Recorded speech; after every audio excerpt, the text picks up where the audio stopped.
Not all love stories are loud. Some whisper behind locked doors. Some are scribbled in notebooks, never shown. Some are hidden, not because they're wrong, but because the world hasn't learned how to see them yet. Skylar Reyes, 17, was the golden girl. Honor student, soft-spoken, worship team member. Her mom called her her little angel. Her father had already picked out a course for her, nursing. But Skylar had a secret. She liked girls. Not just admired them, not just thought they were pretty. She wanted to hold their hands, kiss them, love them. But she buried all that deep inside. Because in their conservative town, girls were only allowed to love boys. Everything else was considered a phase or rebellion. New to the school, sharp-tongued, messy hair, band posters in her locker, always wore black shoelaces and wrote poetry in the margins of her notebook. Rumors said Avery had a girlfriend in her old school. Others said it was just gossip. Skylar didn't believe rumors, but she couldn't stop looking at her. And Avery saw through Skylar like glass. It started in biology class. They got paired together for a project. Skylar panicked. Avery shrugged. "Relax," Avery said, half smiling. "I don't bite." Skylar turned red. "I didn't say you do." Avery leaned in, teasing. "But you thought it." Skylar looked away. Her heart wasn't ready. They started texting late at night. At first, just about homework. Then, about music. Then books. Then, about how lonely it feels to hide who you really are. Skylar typed with trembling fingers. "Sometimes I feel like I'm living a double life. One for my parents, one in my head." Avery replied, "You're not alone in that." Skylar smiled, for once feeling understood. One afternoon after school, they skipped class and ran to an old playground by the river. They sat on the swings. The sun was setting. The wind was soft. Skylar whispered, "Do you ever wish you could just be?" Avery turned to her. "I do, all the time." Their fingers brushed. Neither moved away. The silence between them grew heavy with meaning. Avery leaned in just a little. But Skylar pulled back. "I'm sorry. I can't." Avery nodded. "It's okay. I get it." Skylar's heart ached. She wanted to kiss her. But the voices of her parents echoed too loudly in her head. For days, they didn't talk. Skylar tried to bury herself in schoolwork, at church, at family dinners where her mother casually mentioned boys she could date. Avery, on the other hand, started hanging out with an older girl named Jessa. Rumors spread again. Skylar felt like she was disappearing. Until one night after a youth service, she saw Avery waiting outside in the rain. "You don't get to disappear from me too," Avery said. "I thought you hated me. I thought you didn't want me." Skylar blinked through tears. "I'm scared, Avery." "I am too," Avery whispered. "But I'd rather be scared with you than alone." From that night on, they existed in the spaces in between.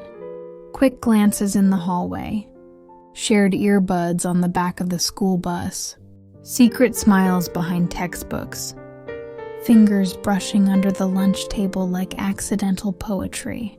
To the world, they were just classmates. But in stolen moments, in quiet corners of the library, or in the back pew of the empty chapel, they were more. They were theirs. Skylar wrote poems now too. She never let anyone read them. Except Avery. One Sunday, disaster came wrapped in a Bible verse. Skylar's mom found a folded letter in her jacket pocket, one Avery had slipped into. Her hand after a prayer meeting. It was short, sweet, just a note. You make the world quieter in the best way. Like I can finally hear myself think when I'm around you. Skylar heard the yelling before she even entered the house. Her mom was crying. Her dad's face was red. Words like sin, shame, and disappointment floated through the air like ash. She denied it. She had to. It's just a friend. Just a note. But they didn't believe her.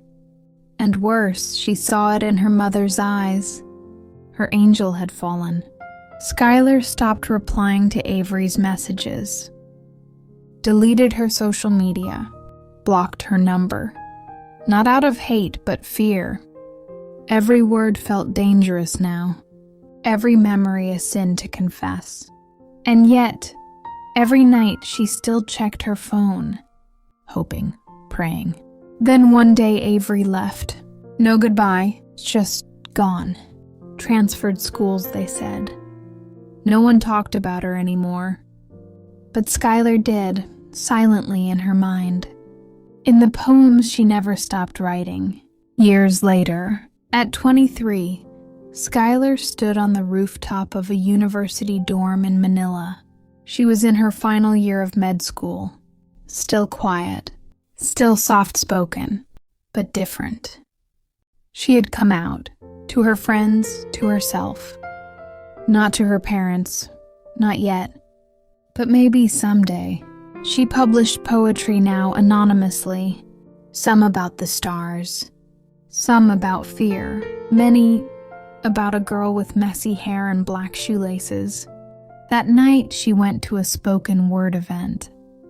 And there, under soft yellow lights and trembling voices, Avery walked on stage. Older, taller, but still Avery. She looked out into the crowd and her gaze landed on Skylar. For a second, the world froze. Then Avery began to speak. This one's about a kiss that never felt like a sin. About a girl who hid her light to survive, but never stopped shining in my memory. Skylar's eyes blurred with tears. Their story was no longer a secret. It was a poem, and this time, the world would learn how to see them. Skylar couldn't sleep that night. Avery's voice from the poetry reading still echoed in her chest like a song she had forgotten the words to, but somehow remembered the feeling of. She didn't talk to her after the event. She couldn't. She froze. She just stood in the crowd, eyes wet, heart trembling, watching Avery speak like nothing had ever broken them. But everything had. Skylar sat on the dorm floor that night and opened the drawer she never touched. Inside, a box of letters. Unsent, unspoken. Every one of them addressed to Avery Cruz, dated from the years after Avery disappeared. She picked up the first one. Dear Avery, I still check the old playground every Sunday, just in case. I miss the way you used to say my name like it meant something. I hate that I still hope you'll come back. Another letter. Dear Avery, they found your poem in my Bible. I lied and said it was for class. I'm still lying. Every day, Skylar wiped her eyes. She didn't realize she was crying. 2 weeks later, fate intervened. At a cafe near campus, Skylar heard a familiar voice order. Americano, black, and a copy of the local poetry zine if you still have one. She looked up. Avery, messy bun, new tattoo, same black shoelaces. Skylar's throat closed. Avery turned. Their eyes met. Neither spoke at first. Then Avery blinked. Skylar? Skylar could only nod. They sat outside, 2 cups between them, hearts pounding in silence. I saw you at the reading, Avery said softly. You left. I wanted to stay. I was just scared. Avery gave a small, sad smile. Still? Skylar shook her head. Not of you. Just of what we could be. Again, over coffee they talked. Not like teenagers hiding in shadows. Like women who had survived the storm. Skylar confessed, I used to think our story ended when you left. I didn't want to, Avery replied. My mom found our messages. We moved overnight. Skylar looked stunned. You didn't ghost me. I tried to call, Avery said. I left messages. I waited by the playground too. The ache in Skylar's chest cracked wide open. Years of hurt and misunderstanding, undone by one conversation. I wrote you letters, Skylar whispered. Every week. I never sent them. Avery leaned forward, eyes wet. I'd still read them. Every single one. They didn't rush. They met again and again, walking around the campus, visiting bookstores, watching old movies, crying over shared memories they had buried too long. Skylar introduced Avery to her best friend Talia, who already knew. You're the girl from the poems, Talia said. Nice to finally meet the muse. Skylar blushed. Avery just smiled. Muse, huh? That's a first. But more than anything, they talked about what ifs. What if the world had been kinder? What if they hadn't been torn apart? What if they weren't afraid anymore? One quiet morning, Skylar called her mom. Her voice trembled. I have something to tell you. Her mother's silence was heavy, but Skylar pushed through. I'm in love with someone. Her name is Avery. A long pause. Then a deep sigh. I always knew. I just hoped you'd be safe. Skylar's chest cracked open. So you're not angry? I'm not angry, her mom said gently. I'm just learning.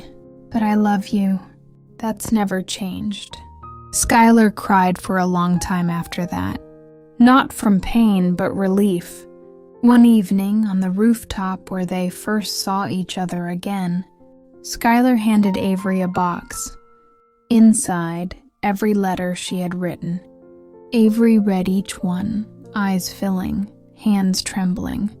When she finished, she whispered, All this time, I thought I was alone in remembering. Skylar cupped her face. You never were. They kissed again, not like a secret this time, but like something whole, something fought for, something that survived. Some love stories don't get to grow in the light. They grow in shadows, in silences, in survival. But once they bloom, they're unstoppable. Because real love, it doesn't need the world's permission. It just needs two hearts brave enough to try again.